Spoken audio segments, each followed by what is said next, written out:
Nananawa na ba kayo sa aking mga bahay vlogs? Brace yourself dahil there's more to come pa.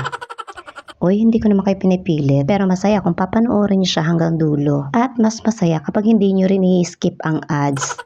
Mas maganda kasi dito dahil kahit wala ka pa sa 500 views ay meron ka ng 50 cents. Laway lang naman ang puhunan kaya okay na. At ang pagkuda talagang aking forte. Itong kalamansi ko na naninigas na sa freezer kaya ang hirap pigain. Minarinate ko na nga ito para mas mabilis na lang iprito. Dahil kahit sabihin ko mang alas 3 ako gumigising sa umaga ay napakabilis ng oras. Iisang hilatsa nga lang tong ulam namin weekly. Ito lang at wala nang iba. At kung tatanungin ninyo ako kung hindi ba ako nananawa, hello, tayong mga ipinanganak na mahirap ay bawal manawa. Sa madaling salita ay wala tayong karapatan.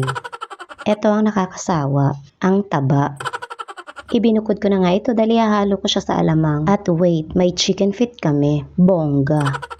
Isa sa mga hindi nawawala sa hapag namin tuwing Sunday ay itong seaweeds. At itong sinabawang tuna. Pero hindi na siya ganoon ka-fresh. Ang bilis lang kasi nakakaamoy nitong aking malusog na ilong. Kaya't nang hinayang ako sa pera ko, pinakuluan ko na rin ito para makakain na kami dahil tanghali na. Gusto ko pa sana magpabili ng alimasag pero pinakancel ko na. Dahil hindi na kinaya ng ating budget. Masaya na ako sa mga gantong ulam. Kung noong kabataan ko ay lagi ko nilulook forward yung karne. Kabaliktaran naman ngayon. Kung hindi nga lang dahil sa mga anak ko nakakala mo'y aping-api na kapag nag-ulam ng isda, ay hindi na ako bibili ng karne. Kinahaponan nga ay nag-request yung aking dalawang mga bagets. Gusto daw nila ay something na may sabaw. Para bagang yung sinabawang isda ay walang sabaw.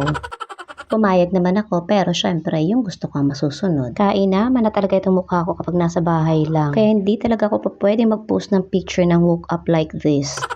Dahil mapapa-what's this talaga ang aking mga manunood. O paano? Hanggang dito na lang muna. Muli, ito ang inyong nanay guro. Maraming salamat po sa panunood.